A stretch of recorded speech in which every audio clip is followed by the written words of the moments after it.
Bwana, unaambiwa swala la Simba kulitaka kombe la Afrika limekuwa swala nyeti na swala serious sana.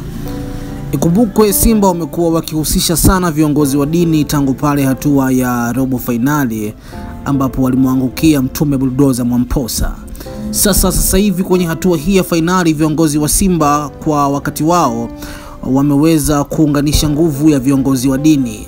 Unaambiwa waliweza kwenda kwa mtumishi wa Mungu Mwamposa kutafuta maombi, wakaenda kwa Nicolaus Suguye, vile wakaenda kwa Prophet Mtalemwa na wakamalizia kwa Askofu Gwajima.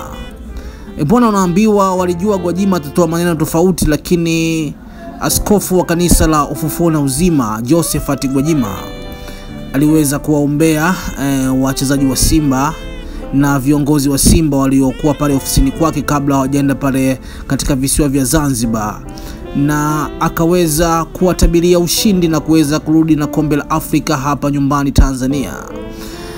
Bwana, unaambiwa kama bado haujasubscribe channel hii, tafadhali naomba uweze kusubscribe wa kwanza kupata habari zetu mara pale pindi tu zinapoweza kutoka. Vile ukisubscribe utakuwa umejiunga na familia kubwa kabisa ya Bongo Complex. Bwana, unaambiwa viongozi wa Simba ili swala bwana wamelichukulia kwa mapana na makubwa sana. Hawakutaka kubaki nyuma tena. Unajua mpira wa Afrika unatawaliwa na imani sana. Tumeweza kushuhudia vitendo vingi vya kishirikina hivi na hivi, lakini ukichunguza baadhi ya viongozi wa Simba toka hatua ya robo finali waliamua kuongoka kwa viongozi wa dini. Hapa na maanisha walienda kwa mashehe, walienda kwa maaskofu, walienda kwa hivi na hivi. Waliamua kupunguza masuala ya uganga kidogo, na tuliweza kuona miujiza ikifanyika pale kwa Mkapa. Al-Masry akachezea chuma mbili zikapigwa penalty, Pimpin Kamara akacheza penalty za kutosha zaidi.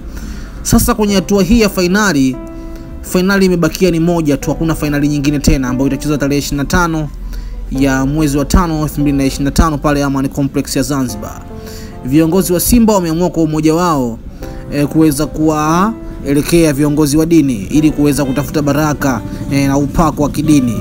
Bwana, Askofu Gwajima kwa upande wake, mbingwa kabisa huwa kufufua misukule, ameweza kuwatabiria mema tu kama watashinda kwenye mechi na kurudi na kombe.